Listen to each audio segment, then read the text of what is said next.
So today we're talking about self-love, becoming whole, and how this brings happiness to our life. So I want to start with an idea. We often think about self as being ego, and there's a lot of languaging around ego. Sometimes we say ego is a bad thing because we have so many attachments to our ego. Sometimes ego is a good thing because it's simply who I am. It's what makes me unique, and this is sort of like my soul's incarnation. That's my third chakra in its healthiest form is simply my assignment here, right? But let's imagine that even beyond ego or within ego, there is an I. It's like the I that observes the ego, or even if we imagine, we've talked about a witness mind, right? That part of us that is listening. Even right now, I'm listening to myself speak, like I'm witnessing this experience. Who's that that's witnessing this experience? So in many ways, that I that is witnessing, that has come in to explore this world through this incarnation, in many ways is our greatest self. So some of the journey of self-love is actually expanding who we are, expanding our understanding of who we actually are. I've been studying with a man in New Mexico, Lee Nickel, really interesting man. He was one of the biographers of David Bohm, who, of course, or an editor of a couple of his books, who, of course, I love so much. He's a quantum physicist I like to talk about a lot if this is your first talk with me. And I took some classes with him in the summer, and then I've continued to study with him. And he calls the I don't know whether it was him or it was David Bohm, but he calls the I the ancient one, or the old one.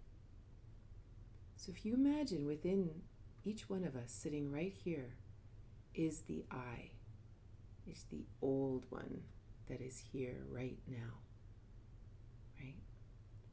This is who we really are, right? This is actually our sense of self. Then we come to Earth in a certain incarnation. So now imagine this ancient one, this true I, walks into the bathroom and looks in the mirror.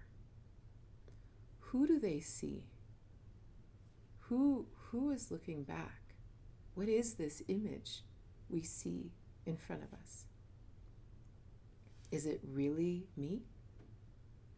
Like, is it actually me? Or is it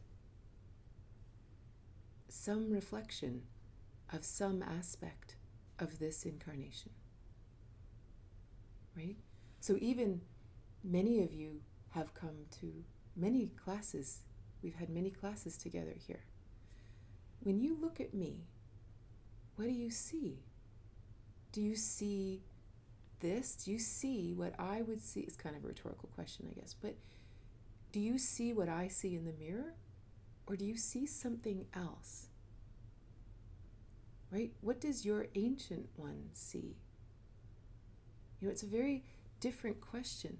So what's happened in our society, if we've sort of become obsessed with that self-image, that image that we see in the mirror, right? And we believe that self-image is us, which isn't true at all. My physical makeup isn't who I am. My where I was born, who I was born to, the experiences I've had in my life, that's not who I am. They're just experiences I've had. What my physical body looks like has nothing to do with who I am. Right? So we all know the word narcissist and narcissus, and getting beyond the personality disorder of narcissism. Originally, it was a Greek story. And there was this great hunter named Narcissus. There's many versions of the story, but this is one version of it. There was this great hunter named Narcissus. He was very beautiful, and people always were sort of falling in love with him, and he would always just treat them with contempt and, whatever. And then one day, a nymph named Echo fell in love with Narcissus. Narcissus. And she fell in love with him, and he scorned her. He was very cruel to her. Well, the gods were pissed off, especially one named Nemesis, who was all about, her role was punishment, and I don't know, there's other words there. But so she cursed him by leading him along a path into the forest and showed him a pond with clear water.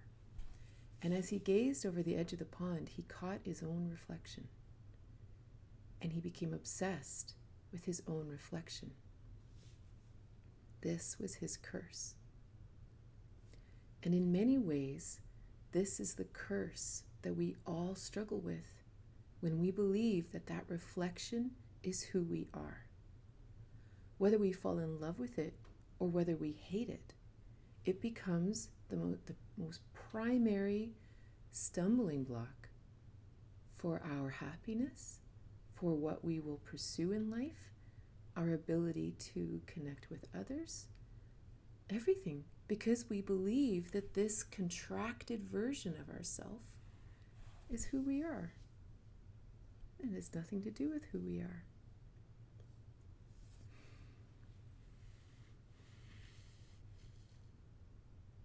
So now you imagine you have this I. Then we have this strange person we see in the mirror, this reflection. It's just a reflection, like when we really understand how the world works, right? That we are made of atoms, and that somehow the light reflects from the mirror to our eyes. It's an electrical impulse that is then translated through our eyes by our brain, telling us what we see. It's a hologram for all intents and purposes. There's nothing real about it.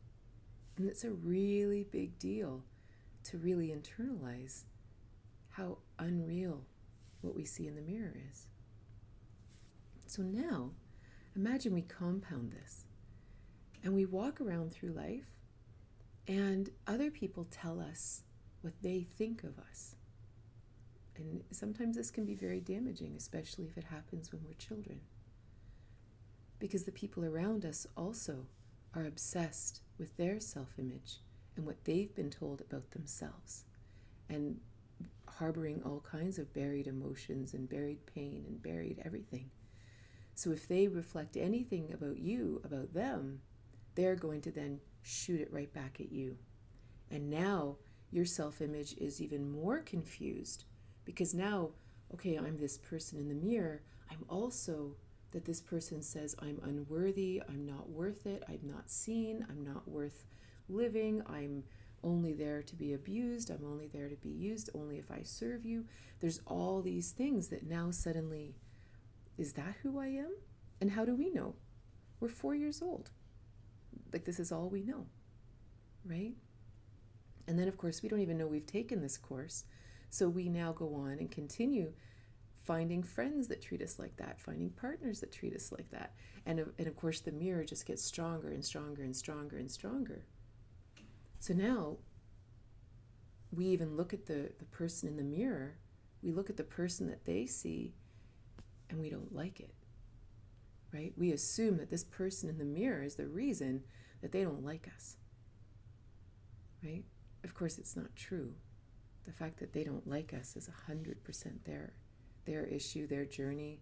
They may love you to death, or they may think you're fantastic, but their jealousy and their own pain completely overrides them, right? Then you imagine we go to school, and school is a very curious place. I love learning, right? But it can be extremely damaging, because now we sit and we are now taught to be compared to others. Our self is now given a grade. And whether that grade is an A or an E or whatever, we've now graded the ancient one. Like, it's nonsense. Like, pure nonsense. How do you grade a soul's journey? Like, that is crazy. You know, the idea that a soul comes in with a particular makeup and is then placed in some kind of system at an extremely young and, what's the word? I have malleable in my head. Impressionable age. And is then told that here is how you fit in society. Here's how you fit in the hierarchy. How do you put a hierarchy on souls? It's crazy, right? And now you're in this system for how many years? Having this reiterated that this is who you are. This is, and it doesn't even matter which end you're at. Like, you know, I did well in school, and it tormented me because I was a teenager in the 80s. Being a geek and a dork and a nerd and a brown noser was like social suicide, especially for a shy, quiet girl covered in acne and feeling a little bit self-conscious about herself, right? And, you know, it causes weird things to twist our self-image. And then school creates a weird foundation for then what you are meant to do in society, right? You know, and then there's another weird hierarchy that, oh, the doctors are here and the teachers are here and the this and this, and it's like, what? That's so ridiculous. Like, it's not even, again, like I've spoken before in other classes, the most valuable, wise, interesting people in my life, according to the world, were absolutely uneducated. And they are my greatest teachers. Greatest teachers. You know, wealth. Someone the other day said to me, and they were talking about themselves, they said, well, I don't really have the social collateral that those people do. And I thought, social collateral? I must have repeated that in my mind like 40 times. Like, social collateral? What does that even mean? What a strange thing to have created and either have pride about it or judge yourself against it. Like what a strange creation in the world, right? As if it matters at all, right? Like as if what the outside of your house looks like matters more than what goes on inside the house, right? Very strange. But we can imagine how this affects this self-image, right? Then we double it up. It's all sounding very depressing right now, eh? We'll get on to happier things. But now, all of a sudden, we have this strange version of ourselves that we see in the mirror. Then our eyes become trained by Hollywood.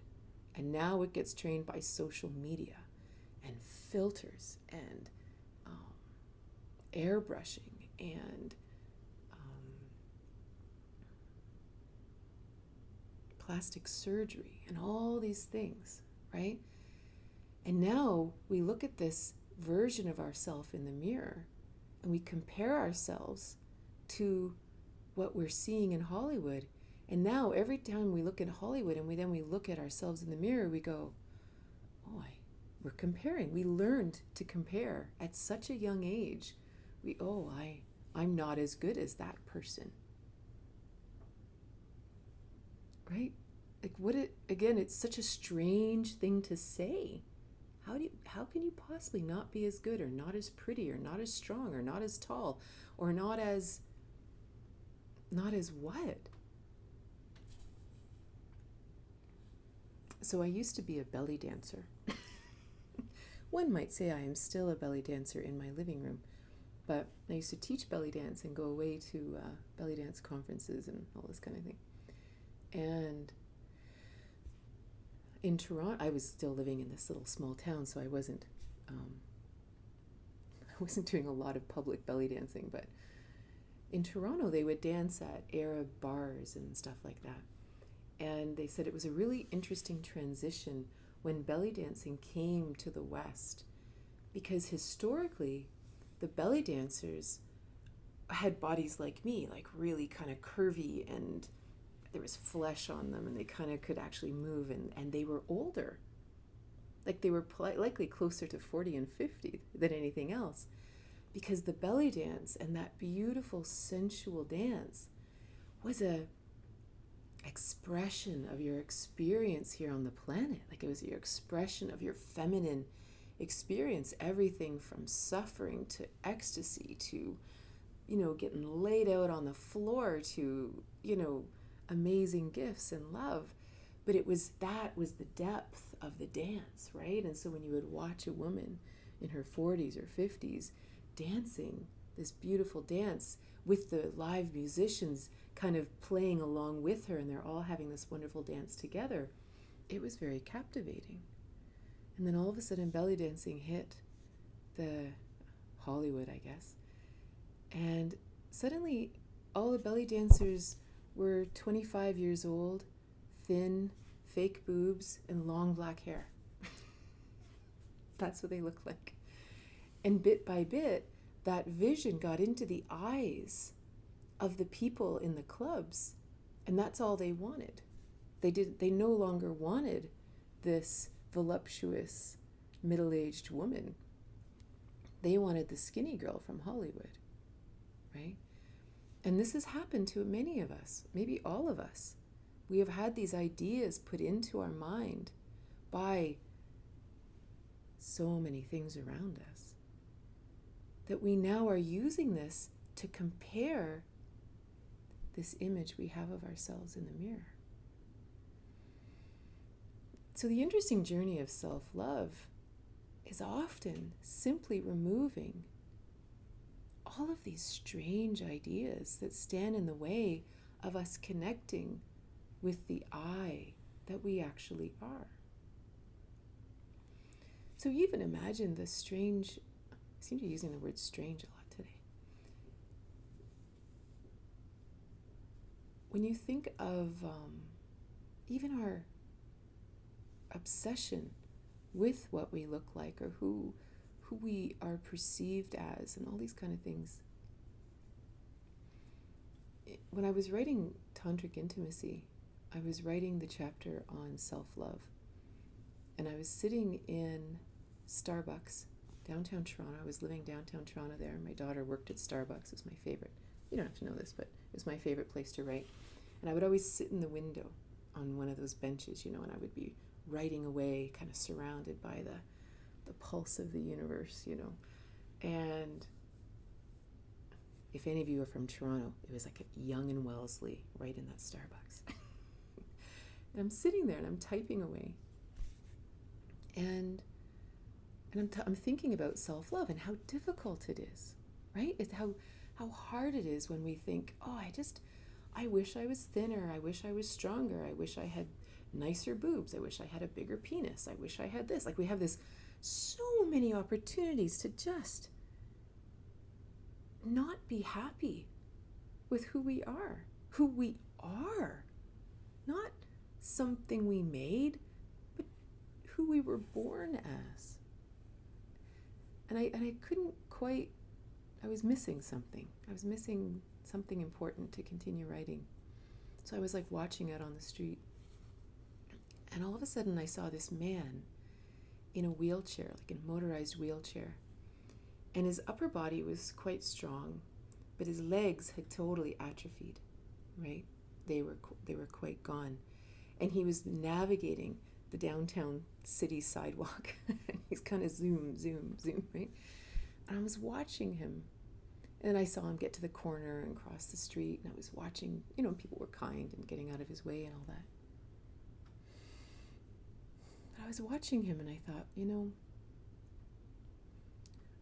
what's the difference, between someone who for some reason was born with a disability, or maybe they had an accident or a spinal cord injury, and now they were to live in a wheelchair.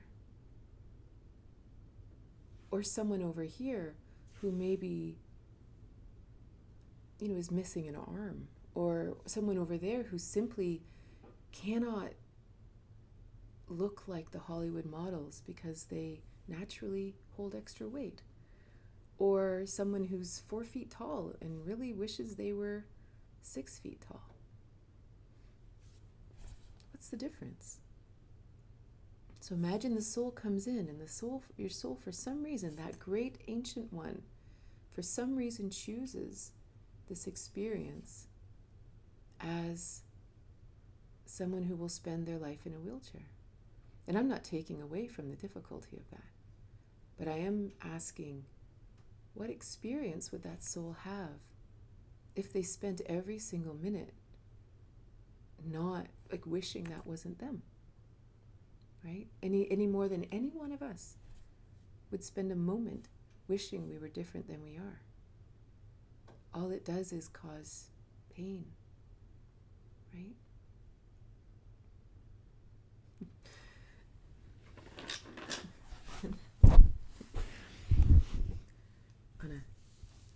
On a lighter note,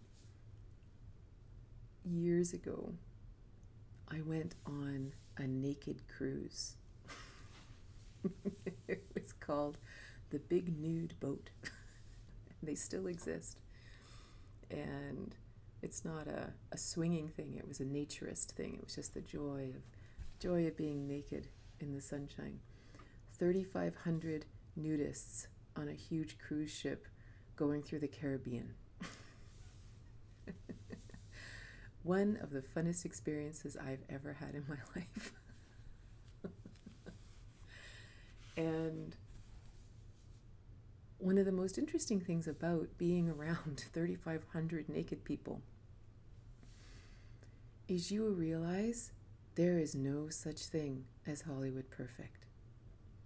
That image, because when even in clothes, we can kind of hide things. I can wear a push-up bra, I can wear clothes that accentuate my lines, and I can wear heels that make my legs look longer, and I can put on makeup that makes me look like someone else, or I can, do whatever. But when you're naked, swimming in the sun, hanging out with other people, that's just you, right? That's just you. And the wild thing about it is, you'd be walking along and there'd be like a granny sitting on the chaise lounge, sitting there totally naked, knitting socks for her grandchild. And then you'd walk over there and one time I was, my husband and I were up on the Lido deck. You can imagine this, right? There's the top deck of a ship. It's sort of this huge hollowed out hole, right? So there's here's the top, and then it sort of is tiered down, right? All the way down, and then there's pools and hot tubs and stuff like that. So my husband and I are sitting up on the top, sun tanning or something, and all of a sudden I hear the guys down at the bottom, and they're going, "All right, guys, it's time to do the Macarena." And I'm like, oh my God, Macarena. That's me, right? Macarena. But then I thought, oh, I've never done the naked Macarena. So I go tearing down the stairs. And I'm down there. And understand, it's a cruise. So these are cruising aged people, right? This isn't some Hollywood 20-year-old Hugh Hefner Playboy bunny party. The average age is probably somewhere between 45 and 75, right? And what I mean by that isn't, ew, imagine their bodies, is these people have lived. They've lived lives. They've lived decades. They've lived through suffering and difficulty and surgeries and amazing things. And their bodies are this beautiful map of everything that they've lived through. It's so beautiful, right? So I go flying down the stairs and the Macarena has begun. And we're like just buck naked in the Caribbean, whole pile of people I don't know. There's like tiers of people all like chilling out on like chaise lounge, and we're just like and we're just like totally doing the Macarena, right? So then that finishes, and of course, what's the next song? Twist and Shout. Which of course, normally if I was at a wedding, I'd be like, ugh, I hate this song.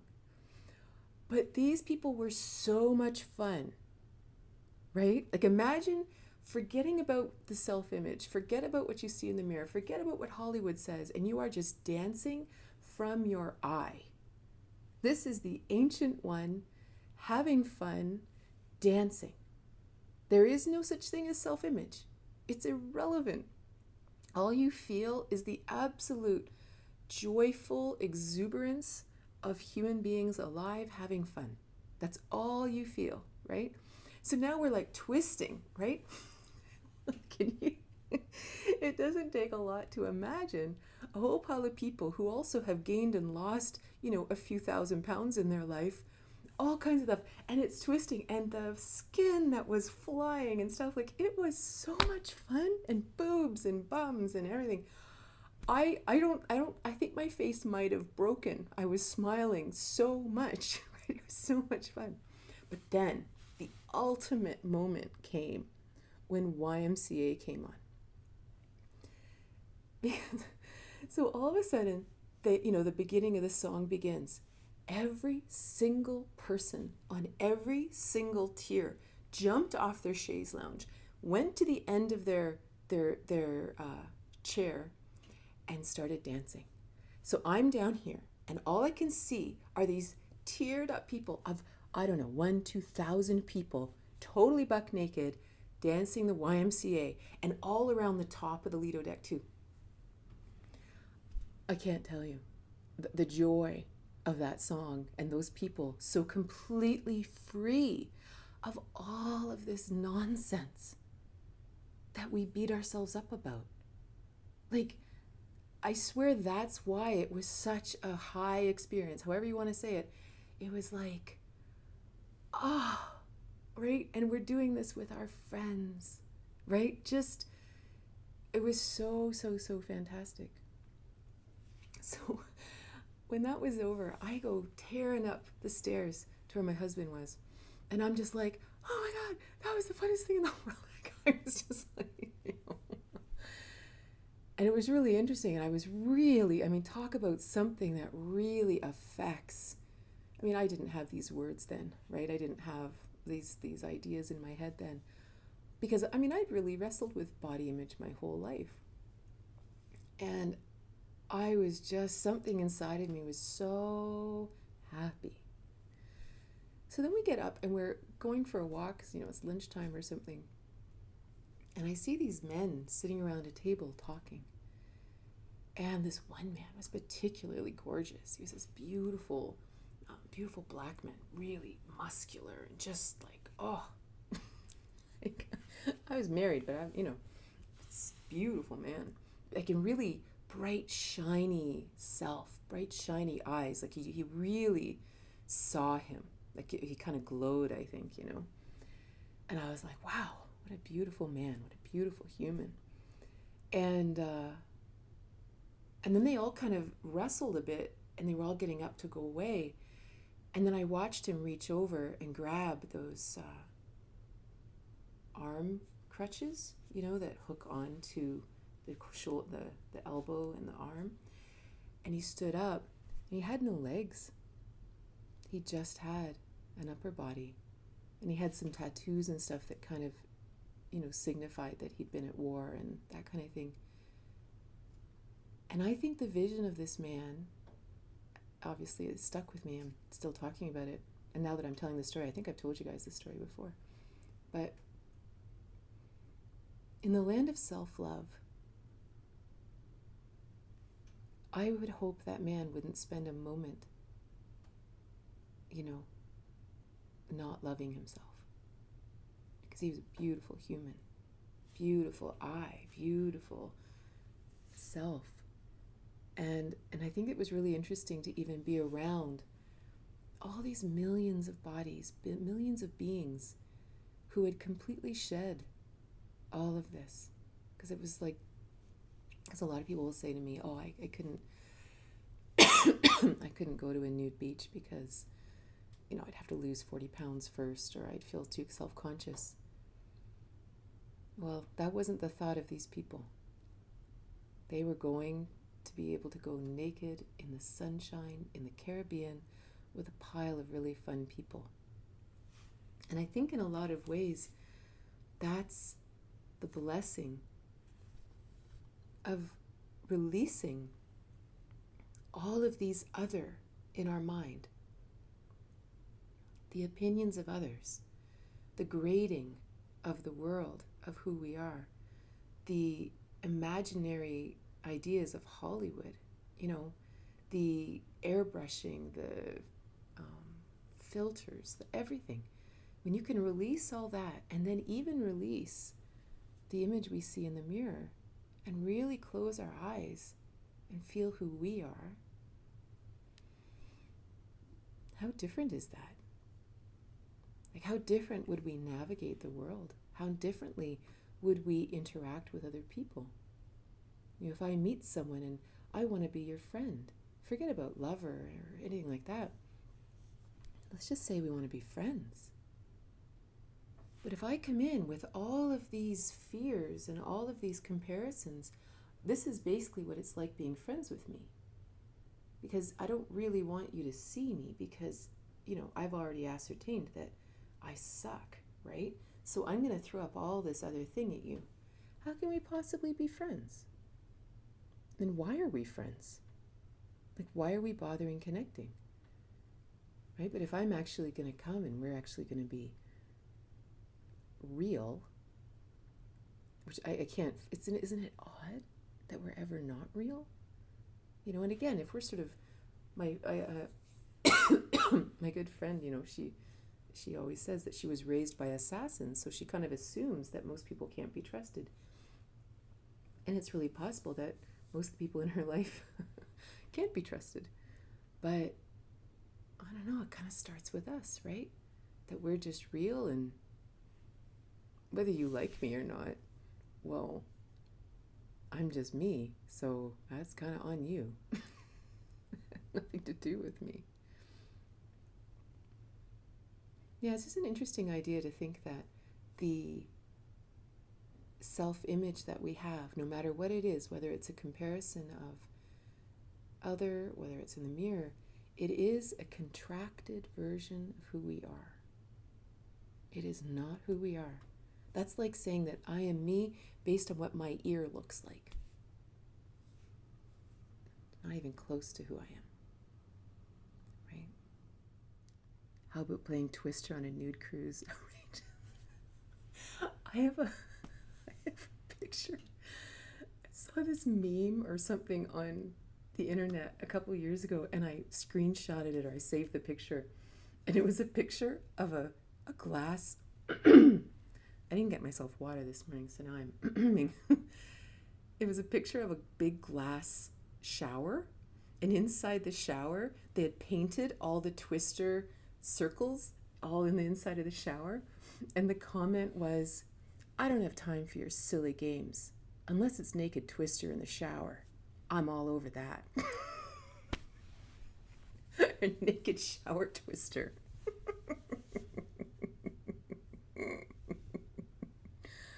Oh. So we have these classifications of introversion, extroversion, all that.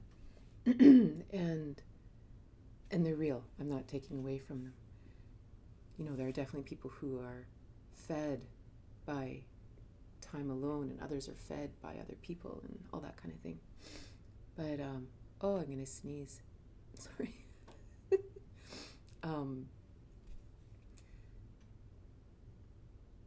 But I also feel sometimes that because there's so much judgment in the world, like, what if, imagine a world where we all really did live from that ancient one. We lived from that deep center. So we weren't walking around judging other people or comparing ourselves to other people or imposing ourselves on other people. I wonder if the whole introversion extroversion thing would be significant. I'm an extrovert in that I teach and I tell you crazy personal stories, which an introvert would not do. But at the same time, if I'm around a group of people and I feel like I somehow have to be on, it's exhausting for me. That's not actually my wiring. I really, really value my alone time or my time one-on-one with people. But when I'm with people who are safe and kind and loving and everyone's sort of in their own lane, I can be around all kinds of people like that. And the most interesting thing about going on the nude cruise was, well, there's a lot of interesting things about going on the nude cruise, but I remember meeting people and it was almost like there was never any pretense. Because again, even in a naturist community, you cannot be sexually assertive. It's not allowed. Like if a man came up to me and tried to come on to me, I could have had him kicked off at the next port. Like it's a very strict rule in naturist communities that this is a very vulnerable way to be, especially in the way our minds have been trained. So it's absolutely unacceptable to make any kind of overt move on someone. And so it actually was incredibly safe. Like there was a real amazing, probably safer than just going to a regular beach or something, or going to a bar or something like that. And the people, I don't know. It was like a lot of people I met couldn't tell their families, or their exes couldn't find out that they were there with their new partner, or else they would keep their children from them or stuff. There was all these, some people had to be really secretive to be allowed to go and do this. And so it's almost like when they met you, you were instantly friends. Like they would see you and they would say, oh, where are you from? Have you ever done this before? Isn't this awesome? This is so exciting. Because it's like because you were there, you were safe. The sorting had happened. And people were so kind and so thoughtful and really kind of in their own world. Like they weren't there to pick up. They weren't there to even make friends necessarily. They were really there just to enjoy themselves in something they couldn't do in their normal everyday life. And we were really lucky. We made a bunch of friends and we had this lovely little group that we hung out with the whole time. But I have to say, as strange as it all sounds, it was probably one of the safest communities to just be in. And nobody, I don't know, I never felt infringed upon. It was very, very lovely.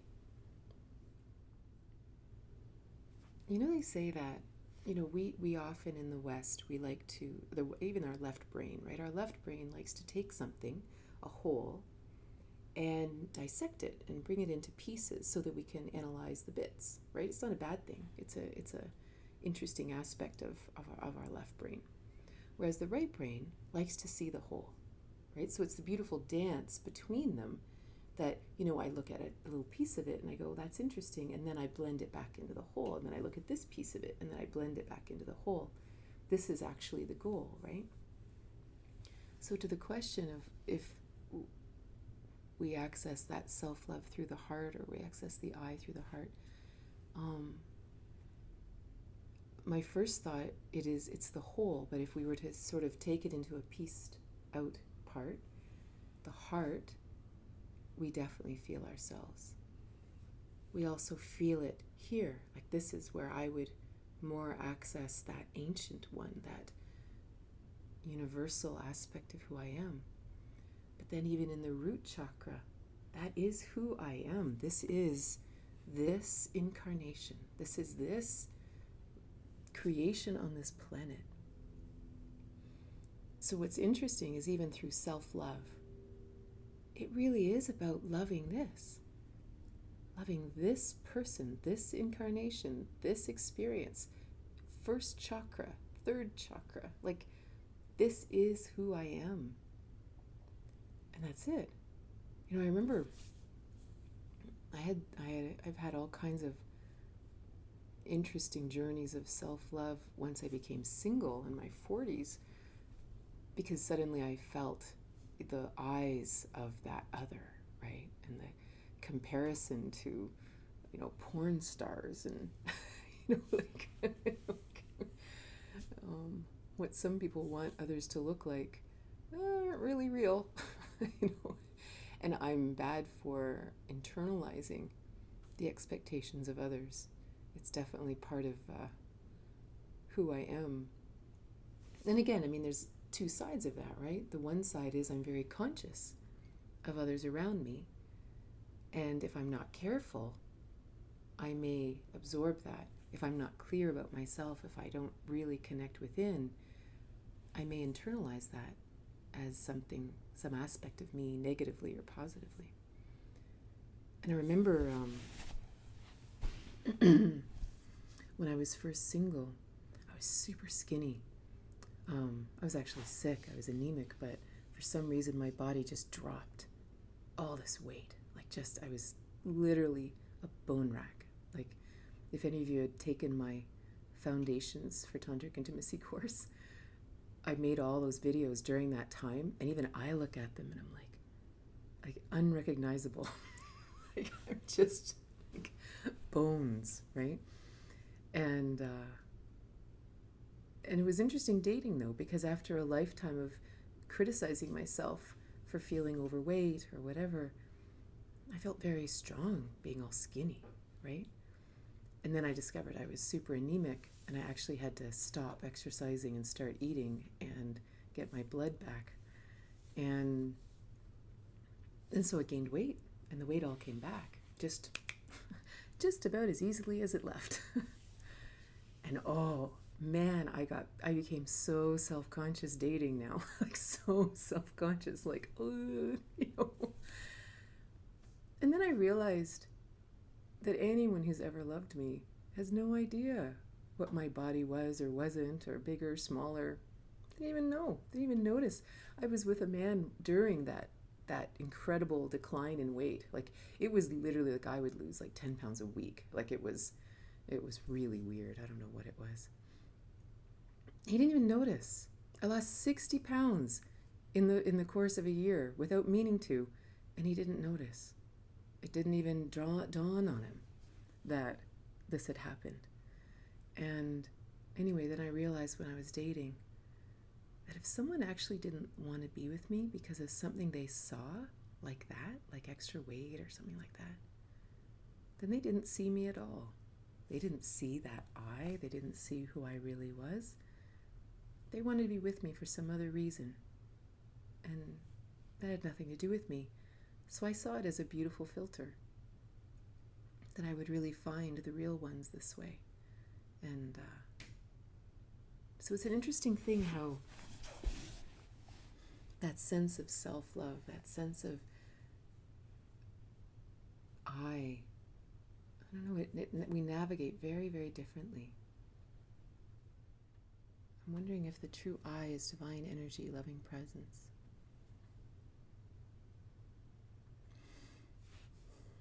I think so, but I think the most wonderful thing about the true I is it's beyond explanation.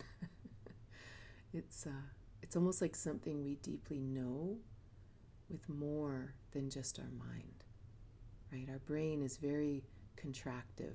It creates smaller versions of things so that we can describe it in English or whatever language we speak. But there are no words to describe I. But when I tune in with it, like, it's almost like the beautiful thing about meditation or walking in the woods, that huge part of us, that expansive, infinite part of us connects with the I. And it's just something we know. How do you detach yourself from the projections people put on you? I think that's a real journey, because you, in the beginning, the projections they put on us, we may truly believe. Like, it's not actually just them putting them on us. we also believe them. Maybe they were projected onto us as young children, and we don't even understand that they're there. But, if someone was to comment on something about me that I was sensitive about, well, the only reason I'm sensitive about it is because I believe it's true. And I believe it's something worth being judged for, right? Whereas if you look at me and you say, wow, your purple hair is so stupid, I'd be like, I don't have purple hair. And so it just goes right past me. So it's always really interesting when we feel the projections of others and they bother us. We have to believe it somewhere inside of us, or we have to believe that this is somehow important, or we have to believe this is true or important. But is it really? Not really. How can I quiet the critical mind?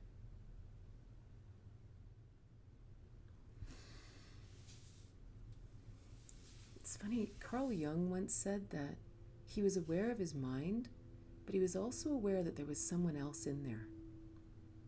And Pink Floyd had a song about that too, that although they were in their mind, there was someone else in there too that they didn't know. And I think about that sometimes. I think about the critical mind that's inside. I kind of say, who is this? Right? I was chatting with a friend last week, and she was doing all these exciting things in her life, and going back to school and doing all these things, and she's like in her late 50s, and she was telling me the story, and she was saying now I know this is stupid, and I know it's a dumb, and I'm probably really, I'm probably going to fail, and I'm probably just, it's not even going to work out, but I just really feel, and I'm like, who is this voice that says it's stupid? Who is this voice that says you're going to fail? And she goes, it's just, that's just the way it is. And I know, I hear you. I know you're saying that I'm being negative. And I said, no, I don't think you're being negative. But there's a voice in your head that is being negative. I think you're being positive. You're being optimistic. You're trying new things. You're expanding into something new and interesting. But there's someone else in your head that's telling you that this is stupid, or you're probably going to fail. So sometimes it's an interesting meditation, and I'm just saying a meditation, it's just an opportunity to go quiet, or in journaling, or however works for you, and ask yourself, who is this other voice? And maybe it's one person, maybe it's a collective, maybe it's the eternal they, what would they think? But sometimes it's just valuable to know it's not you.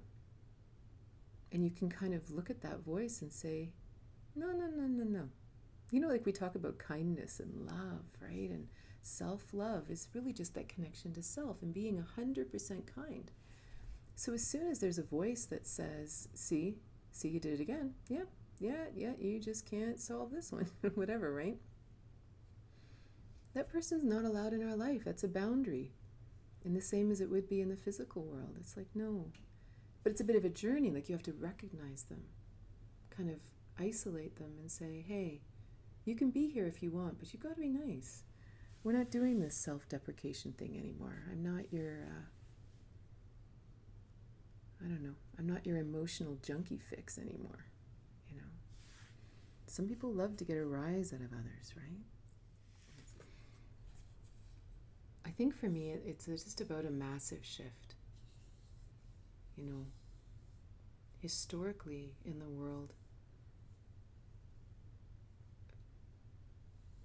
the majority of the people on the world have been oppressed by someone at some point. Whether it's by the church or the government or the boss or the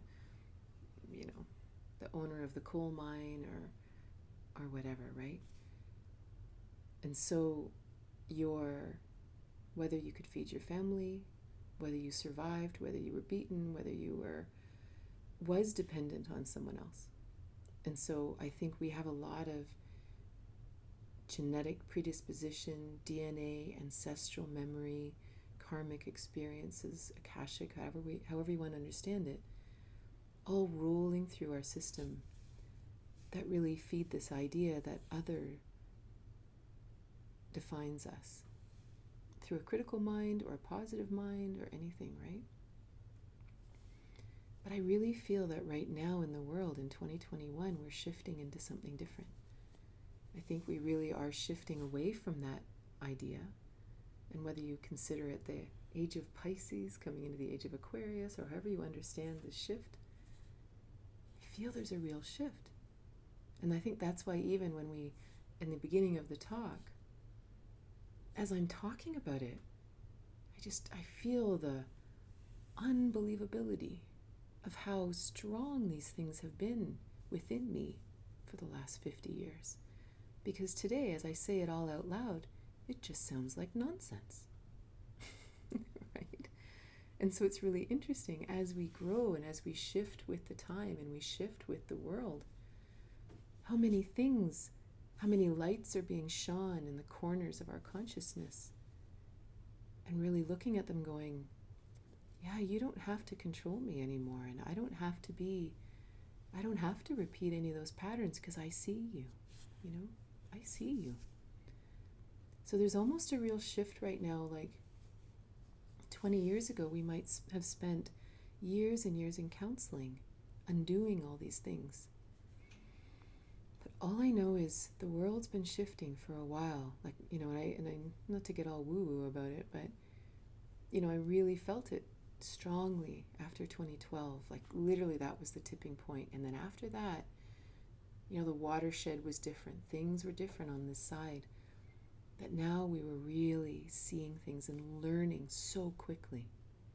Like so quickly. The things we would have once studied for 5 years, we hear it once and it's now integrated into who we are. And I think it's also in this journey to self-love and this idea, because all the things that stand in the way of self-love, we can see them. As clear as day. They're not hiding in the cupboards. They're not hiding in the basement of our psyche, poking us. We can look right at them and say, thank you for whatever role you've played up until this point. I'm going to walk on ahead now. I was reading a quote by Abraham Hicks this morning, and I'm not going to say it right, but it was basically the idea that when I woke up this morning, I basically started my body reset. My spirit reset, and if I choose to bring in yesterday's story, that's my choice, but I could just choose to walk forward. And I don't know, I feel like that's where we are now. I feel like we're in a place where, we still may carry a bit forward, but we're carrying less, and we can every day let a little bit more go and a little bit more go.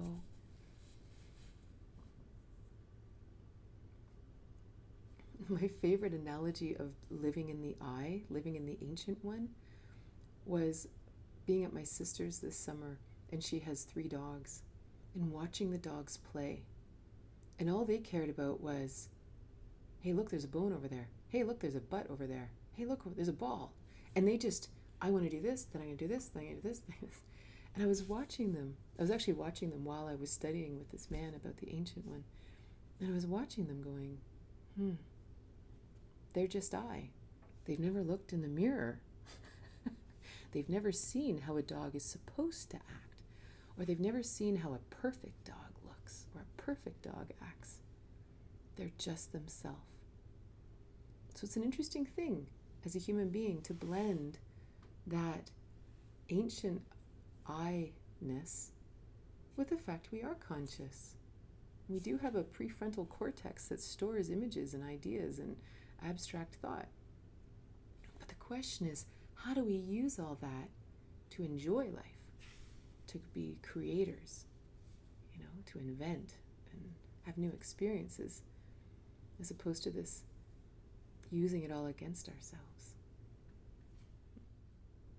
There's also something interesting about self-love, which maybe that's the last thing I'll say today, is that there is something about being alone.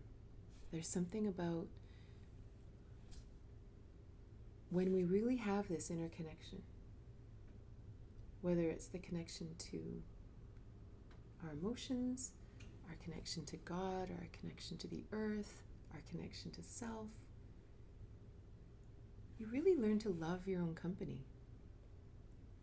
And it's an interesting thing because one of the questions was, how does this affect our ability to connect with others, and how does it help us have deeper connections? Well, when we really like ourselves, right? And again, even I say that and they say, oh, so you're selfish and you're conceited? Isn't that funny? Anyway, so when I really like myself and I really love my own company, if you enter my life, then we get to play together, right? We get to genuinely, I get to my doors are open. I'm not hiding anything. I'm not putting walls up to you, because what's there to hide? How easy is it to be open and loving and kind and sharing? Because I'm not trying to hide any part of me from you, and because it's all just me. Like, it's not like even there's my shadow self and my good self and my sinful self and my righteous self and my pretty self and my ugly self, and like none of that exists. It's just me, just I. It's almost like leaving the duality and just going, And then when you look in the mirror and you kind of say, oh, is this who we are today? All right. We just go on with our life and kind of infuse that vision in the mirror with that oneness inside. Thank you so much. And I will see you soon.